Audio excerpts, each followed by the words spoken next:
مطمئنم که تا حالا دیدید یک سری ویدیو هستن که باسا رو وان شات میکنن، باسایی که اچ خیلی زیادی دارن و خیلی نمیتونن بزنن و با یه ضربه وان شات میکنن.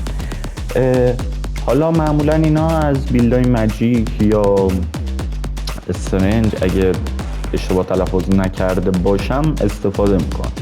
ولی آیا تا حالا براتون سوال پیش اومده که آیا میشه با سلاح‌های سبک مثل کاتانا یا شمشیرهای معمولی چنین دمیجایی بزنیم؟ مطمئنم که الان به سلامت روان من شک کردید، ولی وایس ببین، من الان اینجا نیستم چیز غیر منطقی بگم. امروز اومدم بهتون یه بیلد معرفی کنم که با دیدن قدرتش شک میکنید که این واقعی هست. چرا؟ چون که بیلدی که امروز قرار بهتون بگم در مورد یکی از سلاحاییه که راحت ترین سلاحیه که واقعا میتونید به دست بیارید و سلاحی نیست جز اوجی کاتانا.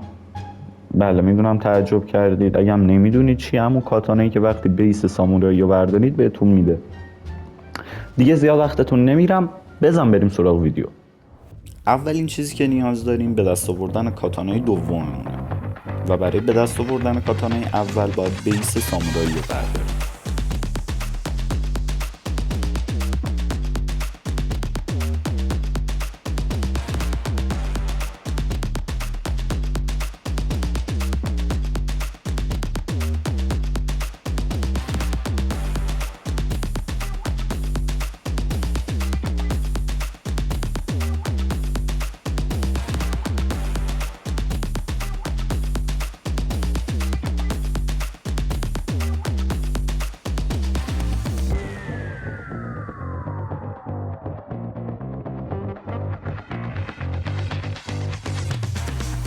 بعد از رسیدن به غار این مسیری که من رفتم و بریم.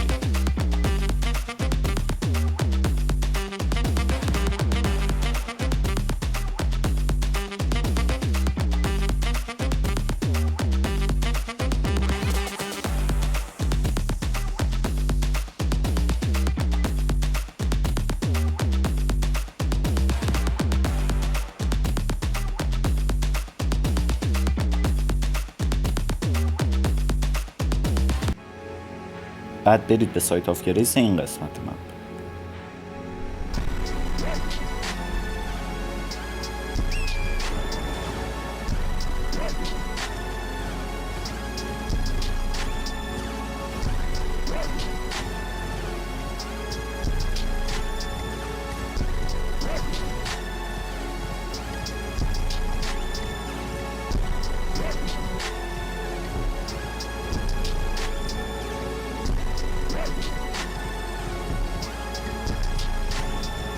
وقتی که این رد پا رو گیرید برید سمتش رو سعی کنید بزنید.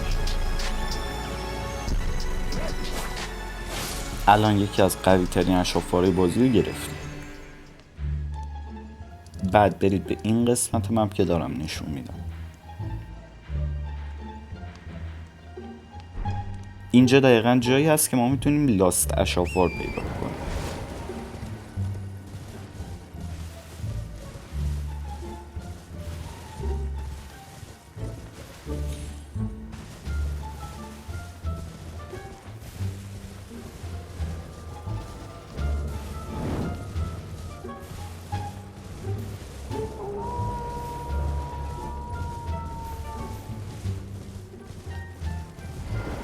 وقتی به این سر رسیدید فقط کافیه که برید و ازش لاست اشراف‌وار رو به قیمت 4000 رون بخرید.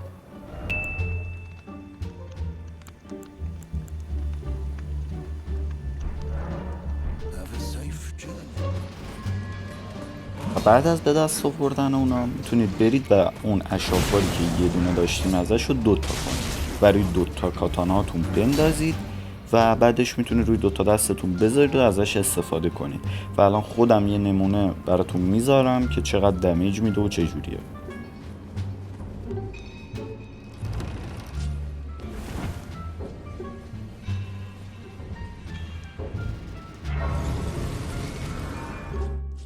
برای اینکه بتونید 2 تا کاتاناتون رو اون حالت بلیدش رو خونی کنید روی دسته باید مثلث رو نگه دارید، برای دست چپ L1 رو بزنید که 2 دستی بگیره، بعد L2 رو بزنید. بعدش همون مثلث رو نگه دارید L1 رو بزنید و وقتی کاتانای دوم هم تو دستش گرفت L2 رو بزنید و اینجوری دوتا کاتاناتون اشافواره رو میگیره.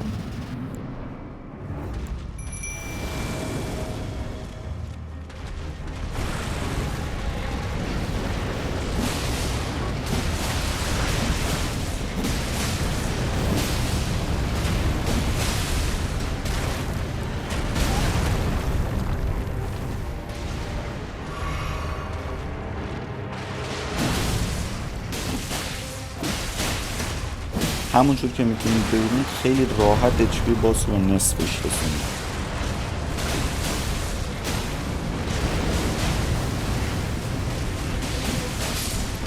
و به خاطر قابلیت بلادلوز کاتانا خیلی سریعتر میتونید باسا رو شکست بدین و به این راحتی یه باس خیلی قوی رو بکشید.